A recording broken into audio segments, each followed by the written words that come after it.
Hello, everyone. Happy Hump Day. I'm here this week with Yashamika Short. Did you guys know that this week is Nurses Week and Teacher Appreciation Week? So, would it be a Nurses Week? I wanted to have a nurse on this week who's a fearless female in her own right. Not just because she's starting a new business, but because she's broken a few generational curses. Yeah. Yes, and she's an amazing woman, and she's always encouraging other fearless females. What I love about Monique is this. I heard a passage one time that it talked about in life, sometimes we have to be a midwife, and we have to help birth other people's dreams. Oh. And it takes a real fearless female to do that, to be a part of the birthing process of other people's dreams. So I'm excited to be a part of her new birthing process, to be a midwife, and just encourage her and cheer her on with her new endeavor. Yeah. Hey, Mo. Hey, Keita. How you doing? I'm good. I'm good. So share with us, first of all, we don't have to go straight into that, but just share with us some people that inspire you. Who inspires you? I would say for sure my mom, because all the things that she had to go through, we had some challenges at the beginning when I was probably elementary. And so things that she had to do to make sure that me and my brother were taken care of, and how she persevered and make sure we had what we needed. That would probably be the top of the list. I guess like everyone's favorite, probably Michelle Obama. You know, that's my fave. Yes, I love her. I think just sometimes just everyday people you just see like, man, she did that. I like how she moving, how she's in the community. I would say someone who I think is very giving would be Kate O'Neill. Oh, yes. So I love how Kate move, and she always kind of take the background. She does. So a lot of stuff she do, you don't even know she doing it. And she always, lifting somebody up. She always. So I love that about Kate. I think she's definitely somebody that is an inspiration. She is. And she definitely a fearless female in her own right. Yeah. Like, you wouldn't even know, but Kate is kicking ass and taking names quietly. Right. Quiet as scared, but know that like she is Definitely. a big deal. And you guys get a chance to meet Kate. That's why everybody keep asking me, are you going to start the podcast? It's too many fearless females out here. Like, for real. Yeah. We could get this thing popping for another 2 to 3 years. For sure. And there are always fearless females in the making. Definitely. Every single all day. the time, every time you meet somebody. I would say also my aunt, who passed away in March of 2017. As I get older and think about her since she's gone, how much impact she had on me as a young kid and going to school and reading, traveling, all that kind of stuff. So, yeah. You talked about impact. And in life, it's two things that take place. Some people are impressing people. Some people are impacting people. What do you do in life to try to impact others? Well, in my role, I help new grads, so new nurses coming into nursing. So what is your role? So I'm a coordinator. I facilitate a nurse residency coordinator in one of the hospitals here in Houston. Okay. And so we have a large, I'm sorry, she took my gum out. We have a large inflow of new grads. Because, getting experienced nurses is really hard because experienced nurses are staying where they are or they working part-time. So it makes it difficult for hospitals to maintain people and keep them there. So pretty much new grads is the labor pool for hospitals. So transitioning to a nurse is hard that first year.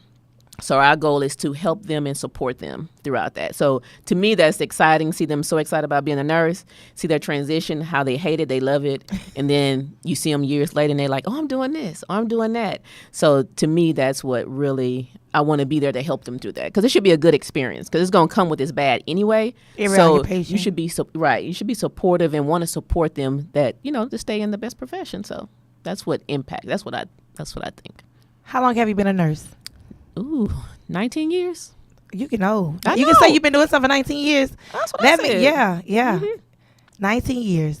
So Monique and I, we went to middle school together. Yes. So we've been knowing each other for, that mean we can know too then. We can say almost 30 years. Almost 30 years. About 26, 27 years we've been knowing each other. So we've been able to watch each other grow from high school, college, marriage, bearing children, yes, all those things, traveling different together, titles, traveling all that together. kind of stuff. So how do you balance all of that though? Being all those titles. It's hard. I don't know. It is a balance. I think It's a shift. It's It's a like shift. go Yeah. here, there. Yeah. I have to say you're a jack of all trades and a master of none. That's how I look at it. You do a little bit of everything. Like try to be over here, try to be over there. My husband helps a lot. Like I know he's very instrumental in trying to help balance as much as he can. He works later, so, a lot of running around I do, but he'll pick up the slack when needed. So we don't really have that issue, but it's hard, especially if they have activities. Like trying to do all that, and then involved. and if you're trying to go to school, because when I went back to school for my master's, Austin was a baby, and so initially I was pregnant. I got pregnant when I was in school, and then had him, and so I've always been a night person. So I would study at night in college, so that it made it easier when he would go to sleep or everybody didn't sleep in the house. Then I do what I need to do. No distraction. Right. So you just kind of fit it in where you can. And I mean, it's funny because I know, like, sometimes you may be serious. You may be in serious work mode because you're working on a project. Mm-hmm. But it's like when that project is over, now I'm in family mode. Right. Like it may be volleyball season. So it's like, okay, I put in all my work hours. Don't be asking me for no overtime. Exactly. Like for real. Like, give me all that credit. I need some comp time. Give me some grace. Ooh, it's not easy. It's not. And then also just trying to be you. Right. If that makes sense. It's trying like to fit those little things in, like working out, and because I'm always like, I need to work out. So I was getting real consistent, going like 3 days a week. And then Austin had some more activities added on, so that made it a little more difficult. Right. But then I have to just say, I have to be more intentional about going and trying to fit it in times where I know I don't want to go because I'm not a morning person. So I hate to go in the morning, but That's I've the had time to to do that shine. a couple of times. But then, I work far from where I live, so that impacts. So it's a bunch of different things. a lot of different variables. Mm-hmm. So I just try to do the best I can with what I have and don't sweat the rest. So let's talk about your new endeavor. Oh, yeah. All right. So what is this new project you're working on? So I would say about 2 years ago, my church had a women's Bible study class. Mm-hmm. And so during that time, part of our class was to really be intentional about quiet time and praying. And in fact, that we had a prayer group. So it was like me and 2 other ladies. So we would set a time and we would pray together over the phone. And then we would, we met every Wednesday. And so then in that time, just being open and, to God and what he's going to give, and you're asking for these things. So, it just came to me like, so I do nurse education as well. And I'm thinking, oh man, we do so many things in education, but the way that the world is moving with healthcare and technology, it's a lot of ideas that we have to come up with our own. And we don't have a means to share them unless you are part of organizations. So you have to pay to be part of organizations. Mm-hmm. And that's the only way that information can be shared. So I'm thinking, I was talking to one of my girlfriends in DC, and she was like, have you heard of this website called Teachers Pay Teachers? They have all these ideas. I'm like, oh, okay. No, I haven't. I'm not a teacher. So, mm-hmm. I had no reason to look at it. So I was telling my concept. She's like, you should do like Nurses Pay Nurses. And I was like, oh, that sounds interesting. And then the more I just kind of prayed on it and thought about it, and it just never would leave. Like the idea, and the concept just kept developing in my mind.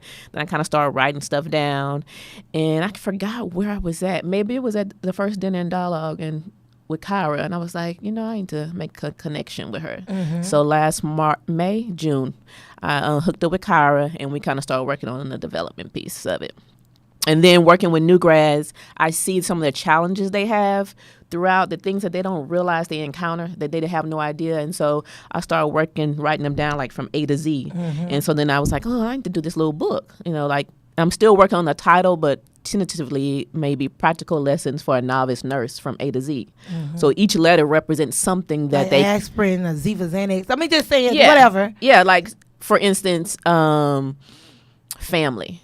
So when you become a new nurse, family and friends, actually, when you're in the hospital, it's a lot of things that you want to vent, you can't say, or we want to say.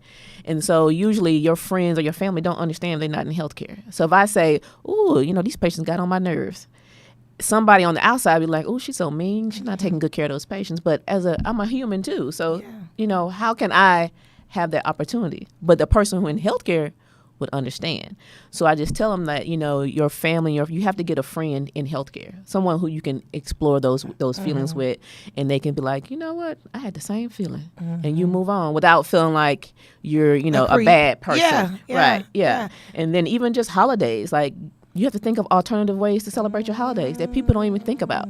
Like Christmas don't happen on Christmas every time because the hospital don't close. 24/7. 24/7. So Christmas may be on the 24th or the 26th. Any day. And you would think, and what really brought it home, one of my new grads said, you know what, I never thought Mother's Day, I never paid any attention to Mother's Day. I always knew I was going to spend Mother's Day with my mom until I became a nurse. And she said, and then it became, wow, I may not be able to be with my mom on Mother's Day.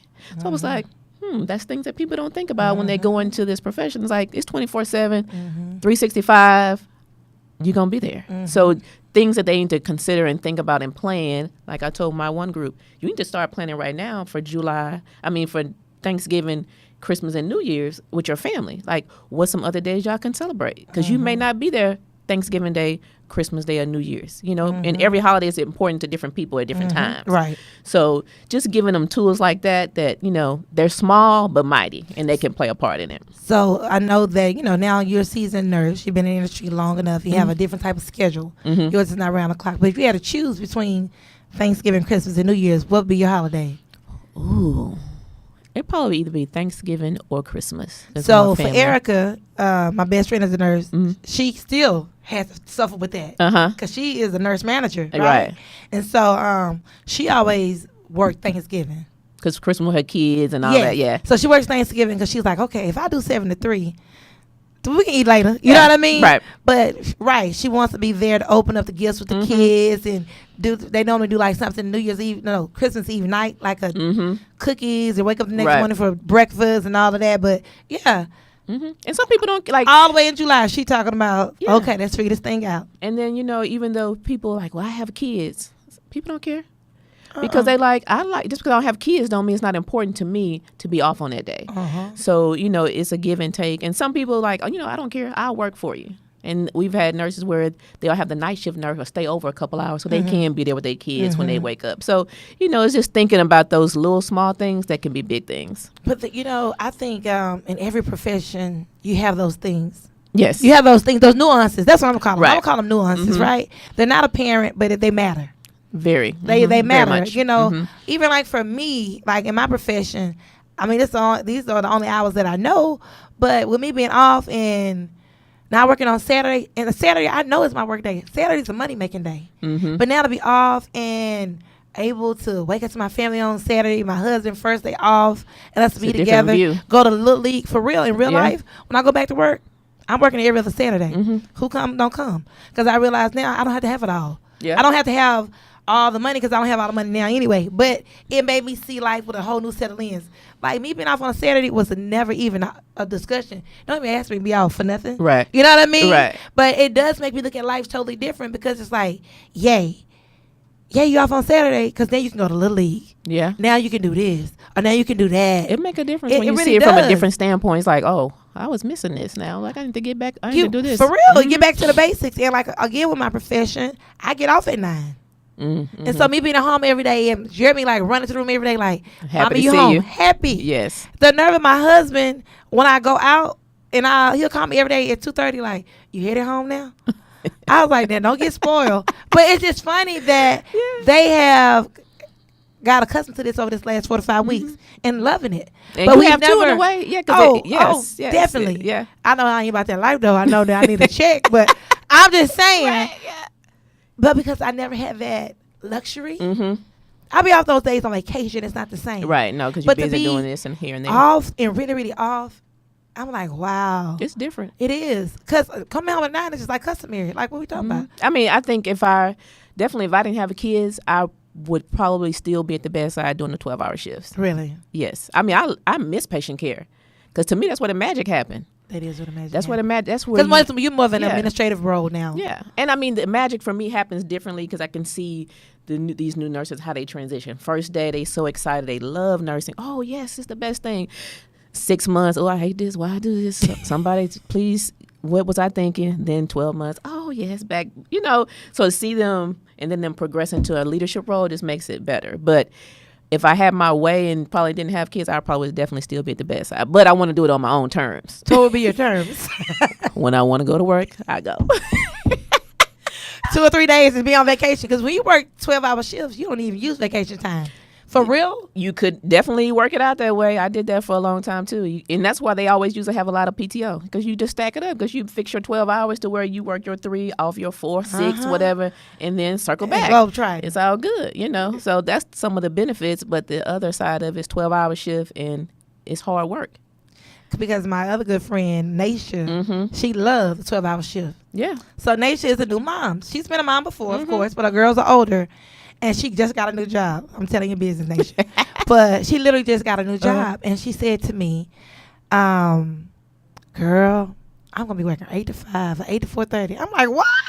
She hates that shift, right? Mm-hmm. But she's in a new season of her life. Yep. And she's like, it's going to be good because King is going to be in all kinds of sports. Oh, and yeah, acting. right. And she was like, karate, football, soccer.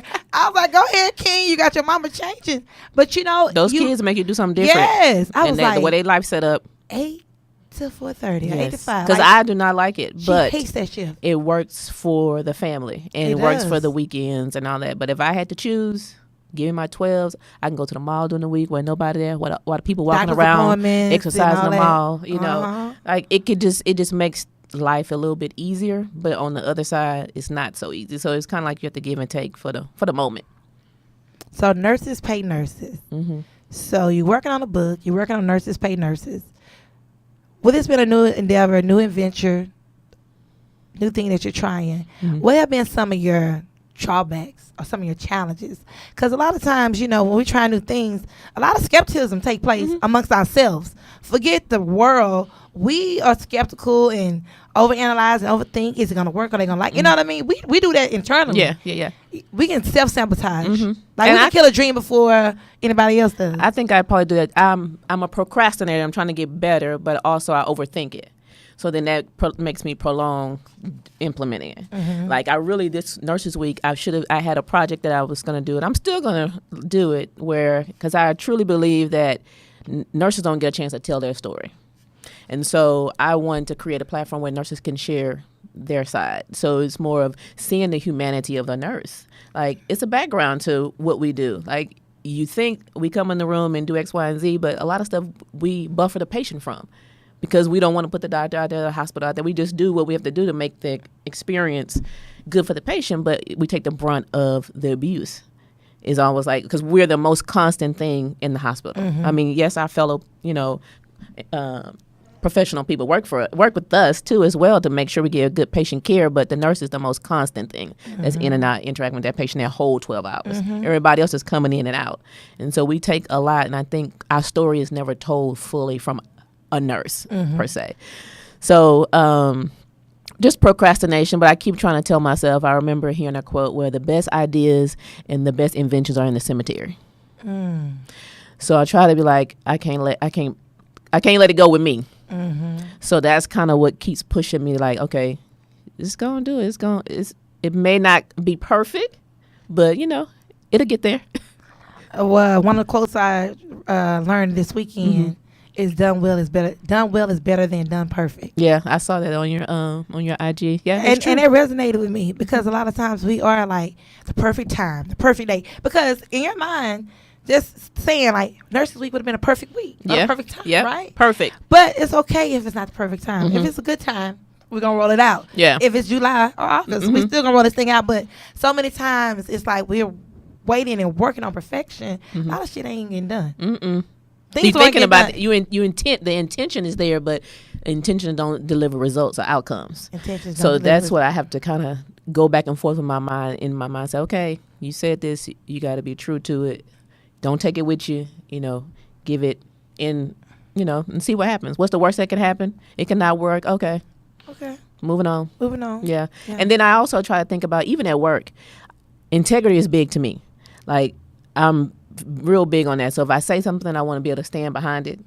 And then also, like, how can I tell my kids to reach for the stars and then I'm just reaching for the clouds? So I'm like, how can I stand in front of them and say, do this? And I said, feel the same way with the new nurses. I'm telling you to speak up and do this. And then I'm over here like a church mouse. No, that don't add up. So that keeps me going too. Like, if I'm saying do this, I need to be standing in that too, because then I'm being a hypocrite and I'm not having good integrity. So that's the other piece that kind of propels me to, move forward. So even though it's integrity, it's also accountability. Yes. It's accountability. Even though your kids may not know the ins and outs of it, Right. but they are actually holding you accountable. Because it's like, I'm telling you to do one thing, but wait a minute, Mom, you said, Yeah, and it's right. Really, and they'll really hold you to it.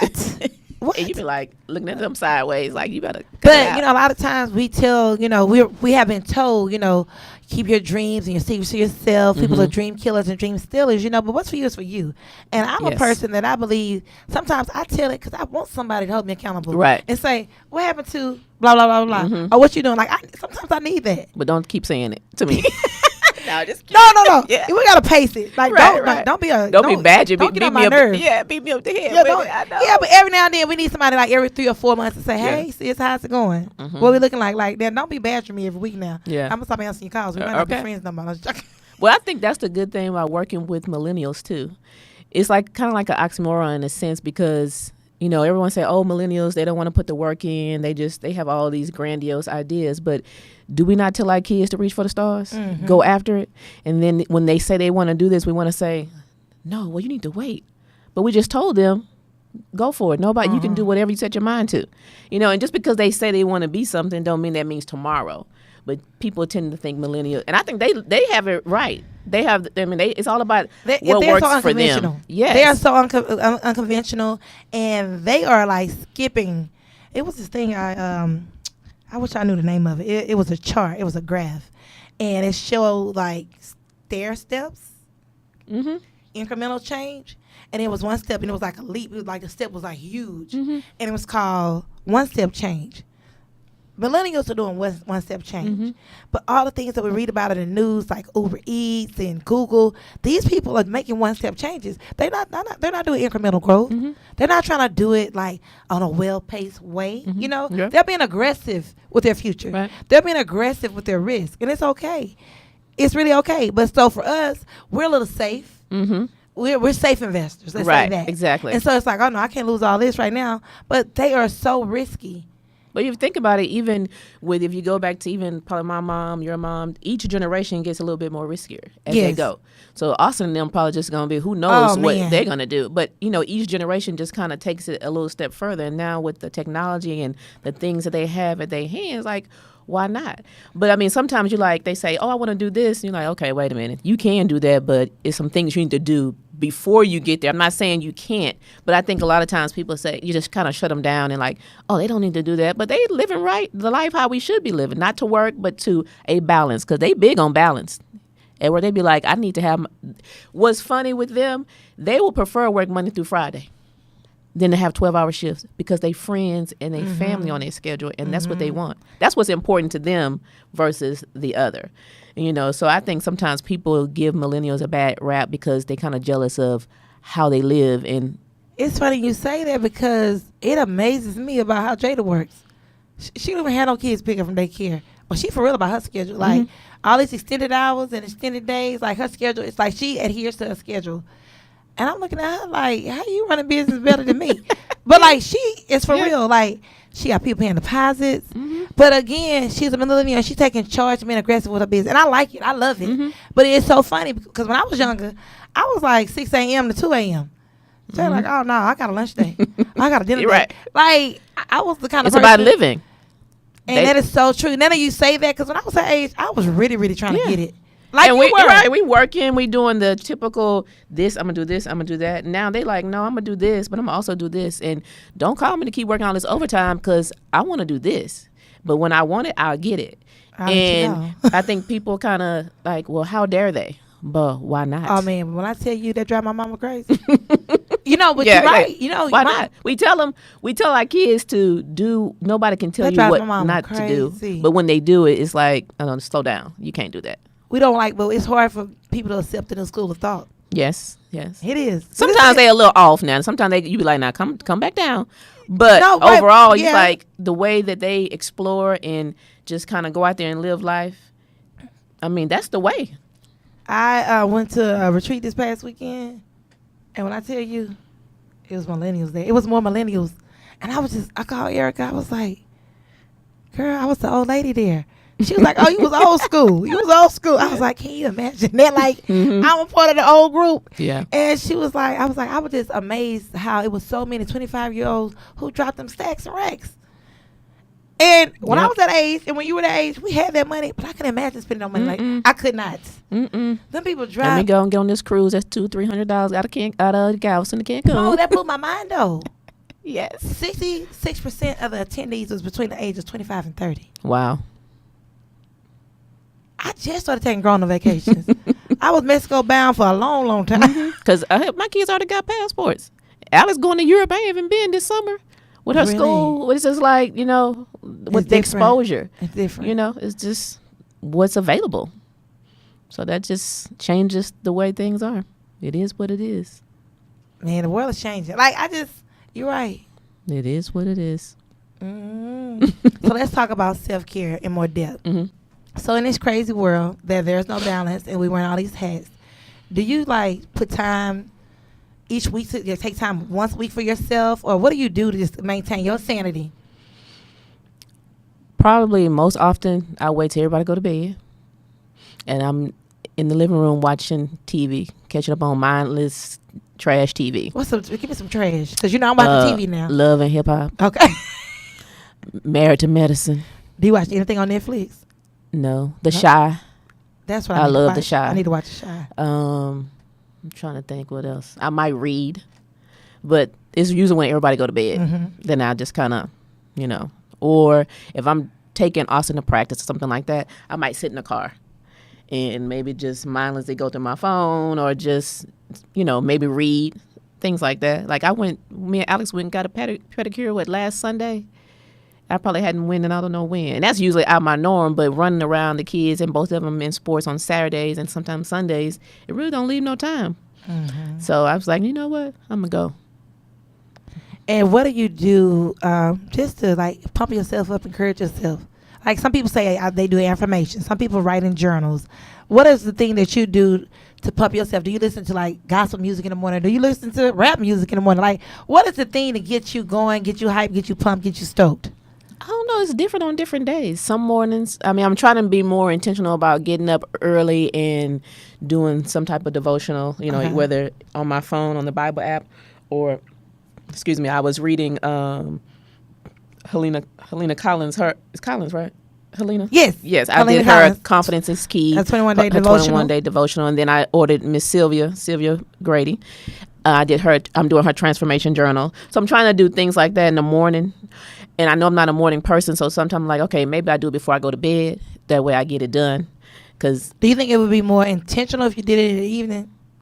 Yeah, because I think timing is perfect. I think timing matters. So when I have done it in the evening, I will wait till everybody go to bed and either go in the office or sit at the table. So nobody else is up asking me questions or anything. Mm-hmm. It's just me, the book, God, and the Bible. Okay. So, I make sure whatever space I'm doing in whatever time is just for that time.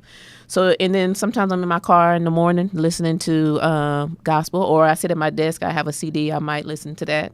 So it just kind of happens at different times. I'm trying to be more intentional about picking a particular time of day to do it. So that's do you do any YouTube? Do you listen to anybody on YouTube? You have Tony Robbins or anybody? Mm-mm. Any podcasts you listen to? Not really. Not really. Okay. Mm-mm. So what you said reading? Mm-hmm. What is one of your favorite books? For self-help and just some. Well, my favorite is What Got You Here Won't Get You There. You got me that one. So let's talk about that. Uh-huh. So we had to bring a book and do a book swap. Mm-hmm. Why Barnes & Noble didn't have that book? Really? I love that book. That book, and again, timing. I can appreciate that book at 25. I couldn't. Oh, yeah, no. No, but so I believe in timing. Timing was great for that book with me being in the industry for so long. Mm-hmm. So saying, okay, that worked 15 years ago, 10 years ago, 5 years ago, but that ain't going to work for this next season in your life. So it was perfect for me. And I just thought that book would be ideal for those women at their retreat, but they didn't have it. So I took my second favorite book, Sometimes You Win and Sometimes You Learn. Yeah, but the one with What Got You Here Won't Get You There, I don't even think it's just for business people. It has so many just practical things in there, like the 21, I think it's 21 steps or something that, you notice. And there's one piece about withholding information and how you say certain things, but you don't give all the information. Mm-hmm. Like the guy gave an example, he told his son to wash his car. So the son washed the car. But when he washed it, he used some type of the wrong stuff and took the paint off. Then he mad at the son, but he didn't give him all the instructions needed to wash the car. Mm-hmm. So I use that when we're doing our coach class, our preceptor class for new grads, to the people who are going to be teaching them.